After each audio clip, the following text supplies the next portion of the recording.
Hello, আসসালামু আলাইকুম। কেমন আছো বন্ধুরা? আশা করি ভালো আছো আল্লাহর রহমতে। আমিও তোমাদের দোয়ায় ও ভালোবাসায় ভালো আছি। এই তো চলে এলাম তোমাদের জন্য আরেকটা নতুন ভিডিও নিয়ে। আমি জানি না তোমাদের কার কতটা আমার ভিডিও ভালো লাগে, কারণ তোমাদের কোনো লাইক কমেন্ট শেয়ার কোনোটাই যখন আমি পাই না তখন বুঝেই নিতে হয় যে আমার ভিডিও হয়তো বা তোমাদের ভালো লাগে না। তারপরও আমি আশাবাদী, আমি আশা ও বিশ্বাস করি যে তোমরা কখনো না কখনো আমার ভিডিও অবশ্যই দেখবে।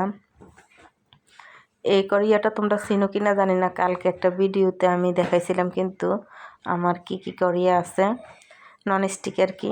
যাই হোক, আজকে একটা নামিয়ে নিলাম, ভাবলাম আজকে আলু পরোটা বানাবো, সেটা তোমাদের সাথে শেয়ার করি। এই দেখো একটা পর্দার কাপড়, এখানে কিন্তু পর্দার কাপড় ছিল না, যদি তোমরা আমার কোনো ভিডিও দেখো তাহলে দেখবা। এই পর্দার কাপড়টা কালকে তোমার ভাইয়ে বাজারে গেছে, তোমাদের ভাইয়ে এইটা নিয়ে আসছিল, তো তোমাদের দেখাইতে ভুলে গেছি, তাই আর কি এখন একটু দেখাই নিলাম। আর আজকে হয়েছে বুটমুড়ি, কিছুই খাইতাম না, কারণ প্রত্যেকদিন বুটমুড়ি খাইতে ভালো লাগে না, তাই আজকে পরোটা আর ছোলা বাজি করবো আর কি। এদিকে সকালে আমি কিন্তু আবার একটু কবুতরের ঘরে আসছিলাম, তোমাদেরকে দেখাইছি অনেক সময় অনেক ভিডিওতে।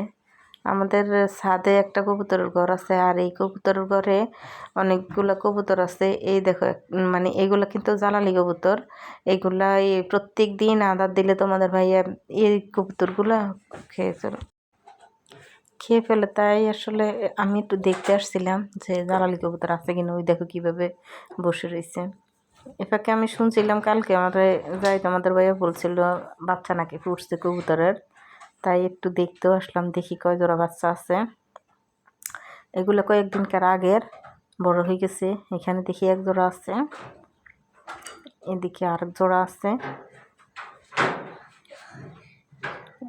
এগুলো তো এক জোড়া বড়ই হয়ে গেছে। এখানে দেখলাম 2 জোড়া আছে। এটার নিচে দেখি আছে কিনা, এই তো এক জোড়া আছে, তার মানে একটা ডিম আছে, এটা ফুটবে না। নিচে 2টা ডিম আছে, হয়তো বা এইগুলো ফুটবো না। এখানে ভিতরে দেখা যাচ্ছে তাও একটা না 2টা, ঠিক আমি বুঝতে পারি নাই, তাই আর এতটা খেয়াল করে দেখিনি। যাই হোক, তবে আরেকটা বিশেষত্ব হইল আমার কবুতরগুলো কিন্তু সাদা, ঠিক না? ওই দেখো চোর বসে আছে, জ্বালালি কবুতর, যাইতে ফেরতেছে না ভয়ে। এই তো এইদিকে মুরাতে ছাদে আবার পানি দিতে আছে, ও ছাদে উঠলে একটু একটু পানি দেয় গাছে। যাই হোক, এটা ওরা পুরো দেখাই দিচ্ছে, যখনই ছাদে উঠবে তখনই একটু না পানি দিবই। এই তো আমি এদিকে চলে এলাম আমার বিছনা আর কি, খেত যে নামে চিনেন আপনারা।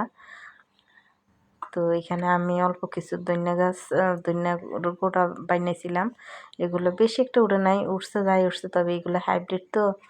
তো হাইব্রিড হলো মানে নিজের হাতের লাগানো, তো দেখতেও অনেকটা সুন্দর লাগে, তুলতে অনেকটা ভালো লাগতে আছে।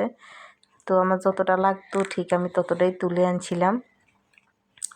এই যে তুলতে কিন্তু আমার খুব আরাম লাগতে আছে, মনে হয় যে আমি পুরা খেতে তুলি ফেলাইতে পারলাম। তো যতটা লাগছে ততটাই তুলছি, কারণ ফ্রিজে রাখার কোনো প্রয়োজন নেই, যেহেতু আমার ক্ষেত, আমি খেতে করবো। ক্ষেত থেকে যা লাগে প্রত্যেক দিন তাই নেই, এই আর কি। কেমন কেমন হয়েছে একটু আমাকে কমেন্টে বলবা, যে ধনিয়া পাতার কালারগুলো বা পাতাগুলো দেখতে কেমন কসকসা দেখা যায়, কমেন্টে অবশ্যই জানাইতে ভুল করবা না। আচ্ছা, যাই হোক ভাই, আমি চেষ্টা করি প্রত্যেক দিন একটা একটা নতুন লং ভিডিও তোমাদের দেখানোর জন্য।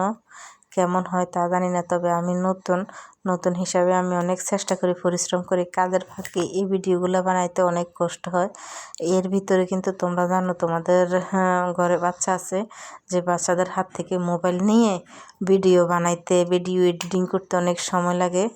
আচ্ছা, যাই হোক ভাই, তোমরা কিন্তু অবশ্যই আমার ভিডিওকে লাইক কমেন্ট শেয়ার সব করবা আশা করি, কারণ তোমাদের সবার কাছে এই একটাই প্রত্যাশা, তাছাড়া তো আর কিছুই নেই ভাই। তো তোমরা সবাই ভালো থাকো, আজকের মতো এই পর্যন্তই।